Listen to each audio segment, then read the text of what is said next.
Этот фильм не что иное, как демонстрация того, что можно увидеть, отдыхая на побережье Красного моря, при наличии маски и трубки, без какой-либо специальной подготовки. То есть то, что доступно при желании каждому из нас.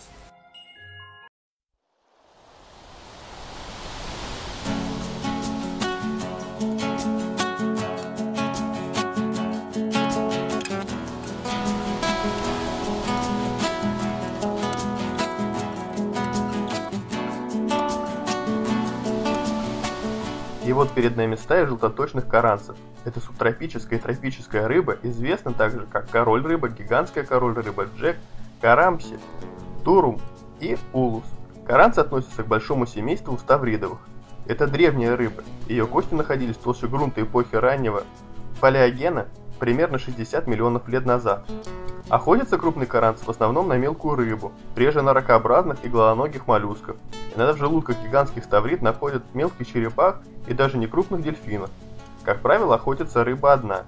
Каранц идет в пищу практически везде, но некоторые каранцы обладают ядовитыми свойствами.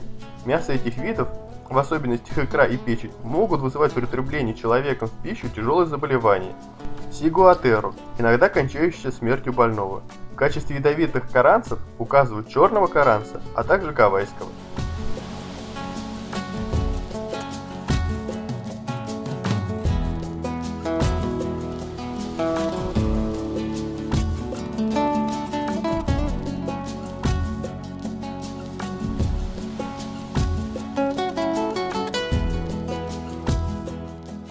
Морские иглы. Род морских рыб семейства игловых. Отряд пучкожаберных. Рыба-игла названа так из-за исключительно тонкого лентообразного тела, заканчивающегося длинным округлым рыльцем. Их тело защищено кольцевыми костяными пластинами, а общая длина обычно не превышает 15-20 см.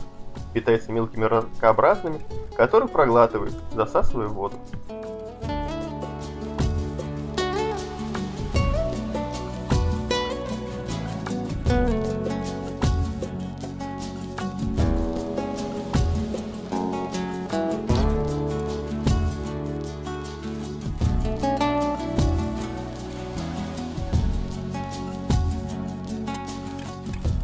Рыба-корнет, рыба-флейта, очень похожа на рыбу-иглу, которых в Красном море огромное количество.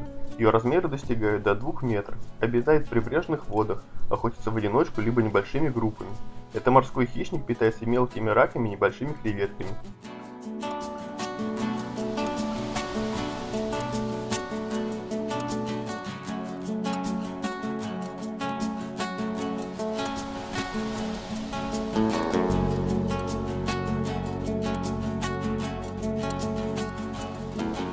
На дне Красного моря можно найти ракушки, или правильно раковины, наружное защитное скелетное образование, покрывающее тело многих беспозвоночных животных. Наибольший интерес с точки зрения практического использования и коллекционирования представляют раковины моллюсков. Также можно встретить тропаны, род хищных приконогих моллюсков, их мы хорошо знаем по Черному морю.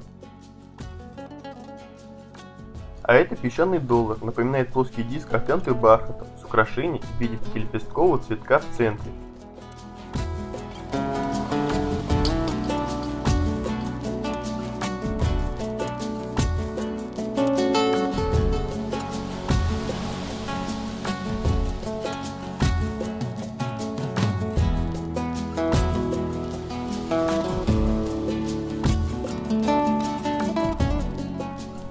А вот перед нами представитель ящероголовых. Свое название эти рыбы получили за форму головы, напоминающую голову рептилии. У них большой рот, вооруженный острыми зубами. Обычно эти рыбы лежат на песчаном или илистом дне, полностью зарывшись в него. На поверхности торчат лишь глаза. Если мимо проплывает креветка или мелкая рыба, они неожиданно выскакивают из-за своего укрытия и хватают ее. Благодаря своей способности неподвижно замирать, эти рыбы являются идеальным объектом для подводной фотографии.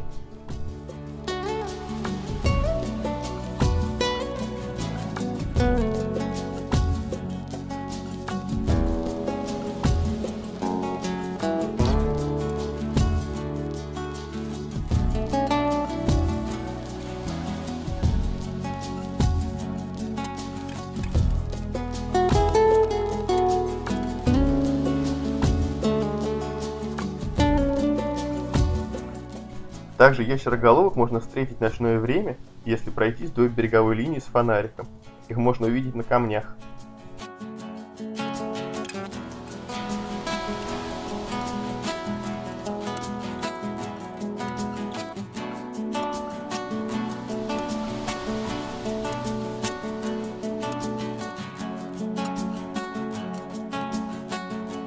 Одно из главных качеств любого подводного туриста – это наблюдательность, ведь порой иногда можно и не увидеть очередную красивую рыбку, просто проплыв мимо и не заметить ее.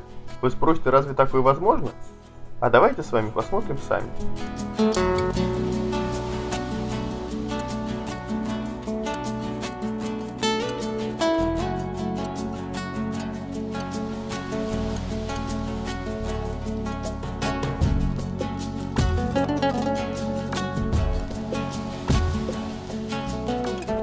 А это один из представителей рыб семейства сирановых – группер, распространены в водах Средиземного и Красных морей, Атлантического, Тихого и Индийского океана, имеет яркую разнообразную окраску.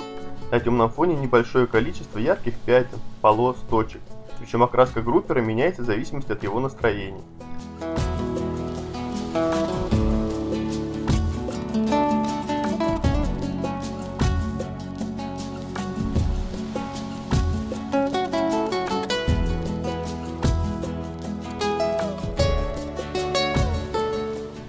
А это трехпятнистый дасцил. Их длина может достигать до 11 см. Мальки совершенно черные с белым пятном по бокам, ниже середины спинных плавников и на лбу. Чешуя имеет синеватый оттенок. Плавники черные, за исключением прозрачной задней части спинного плавника, а также прозрачных грудных плавников. У взрослых животных исчезает насыщенная черная краска, а также пятно на лбу. Белые пятна по бокам уменьшаются в размерах. Голова, плавник и край чешуи остаются большей частью черными. Имеются различные локации цветовых форм. У некоторых преобладают разные оттенки серого. У рыб от 17 до 18 чешуй. Рыбы живут в коралловых рифах на глубинах до 55 метров.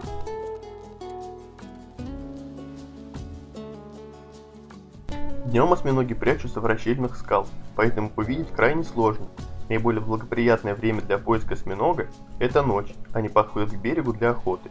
Не пытайтесь поймать осьминога и не купайтесь в Красном море в ночное время. Это может быть опасно для жизни. Вот перед нами свежепойманный осьминог. Осьминоги или спрутовые – наиболее известные представители головоногих моллюсков. Дышит осьминог жабрами, однако без ущерба здоровью может непродолжительное время быть вне воды. У осьминога 3 сердца. Одно главное гонит голубую кровь по всему телу, а 2 других жаберных проталкивают кровь через жабры. Некоторые виды осьминогов ядовиты. Синекольчатые осьминоги, обитающие у западных берегов Тихого океана, относятся к числу самых ядовитых животных мира.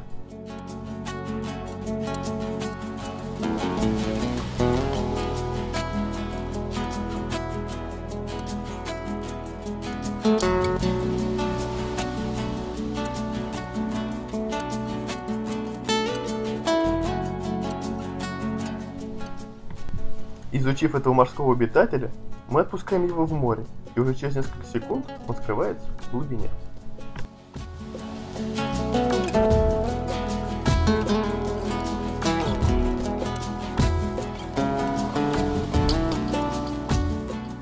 А вот еще один обитатель Красного моря, с которым мы уже знакомы. Это морской огурец или глатурия. Хоть он и похож на змею или гигантского червя из фильма ужасов, он абсолютно безопасен. Встречается на песчаном мелководье.